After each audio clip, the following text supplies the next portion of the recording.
Dumating na nga pala yung ating order sa Pure Gold at ito yung babayad ko.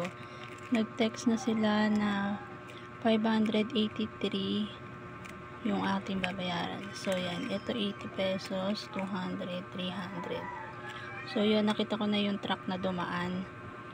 Magpa-parking lang sila doon sa medyo maluwag-luwag na kalsada. Dito kasi masikip.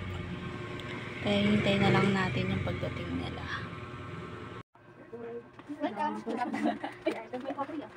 Ay, yung pala pa. Kalibuso. Ano sa listin? 583. 381.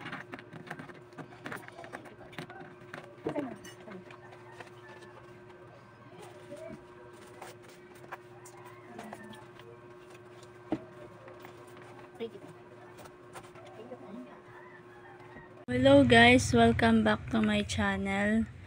Hello sa mga ka-rockets natin dyan. So ang tagal ko nang hindi naka-upload ng video.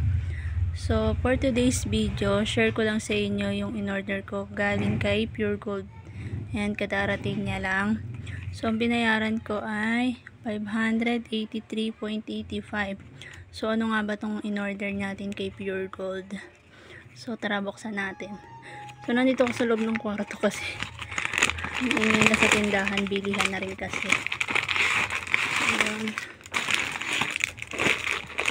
Ayan, bumili ako ng coffee ko.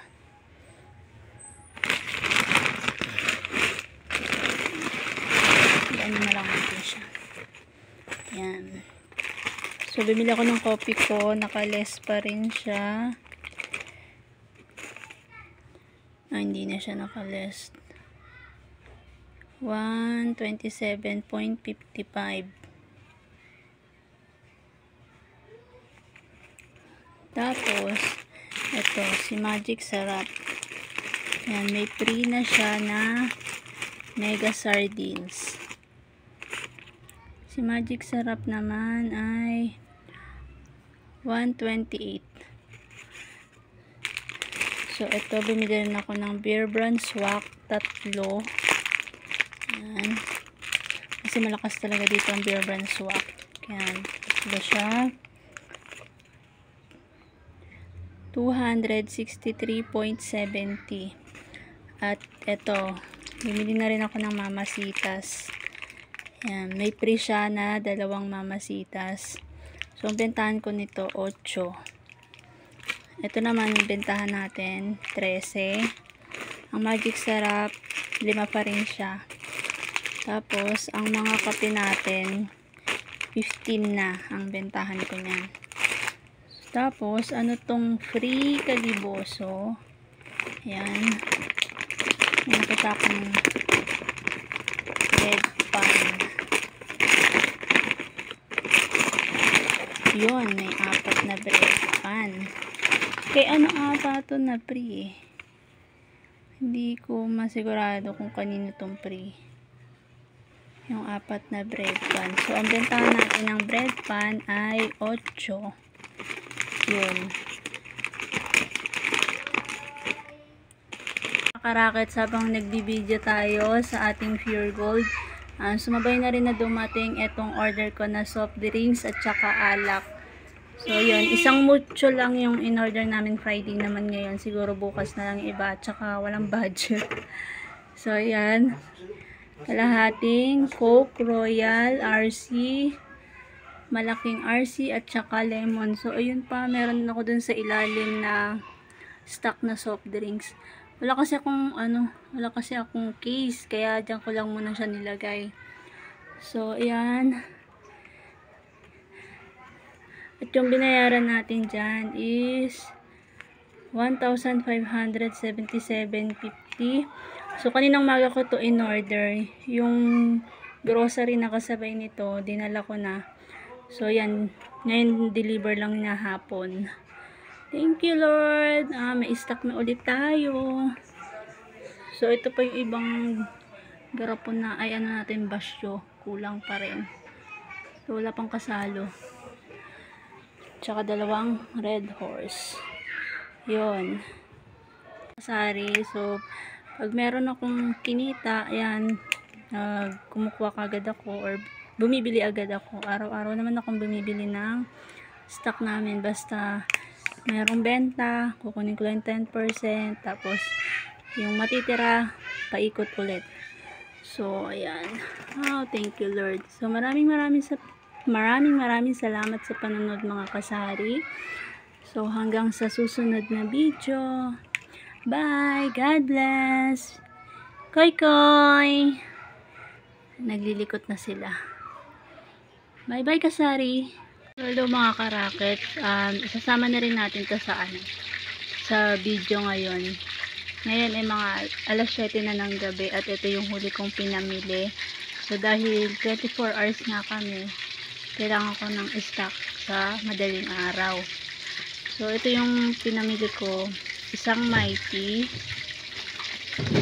dalawang red, dalawang Marlboro Lights,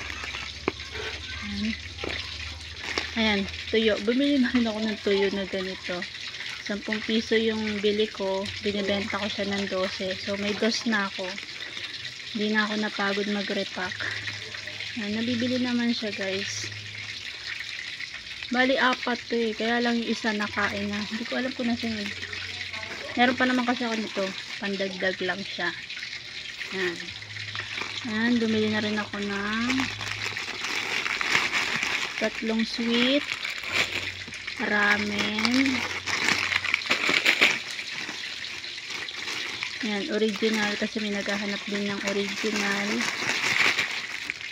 Tapos extra chilimansi, kalamansi. Ayan, meron pa naman ako niyan. Kaya lang ito yung mga pang-stock na rin. 2, 3, ganun lang naka-stock din sa aking tindahan. So ito guys, bumili na rin ako ng sabon. Ayan, may Priyan. Surf na dilaw, surf na red, tsaka surf na pink.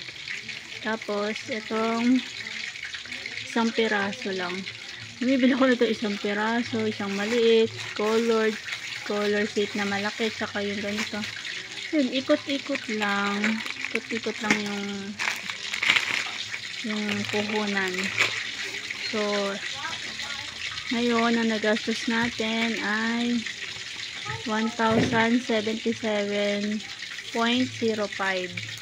Ganun lang guys, ikot-ikot ang puhunan. So ito yung pinamili ko nito. Ito na yung napagbentahan namin ngayong araw na to, itong maghapon. Yung iba, bumili ako ng buns, yun, sakita na rin ngayon. Tsaka yung kanina na pure gold, sakita na rin ngayon. Yung kalahati ng basta yung kita ngayon, pinapaikot ko na ulit siya. Pagka medyo okay na, dinadagdagan na ulit natin ng stock. Yan. Hindi ko na siya pinagpapabukas kasi pwede naman siyang bilhin ngayon dahil buti na lang medyo malapit-lapit dito yung tindahan. Yung grocery pala. So, yun lang guys. Maraming salamat sa aking bagong mga subscribers at sa panonood ng aking video. Thank you guys. So, ulitin. God bless.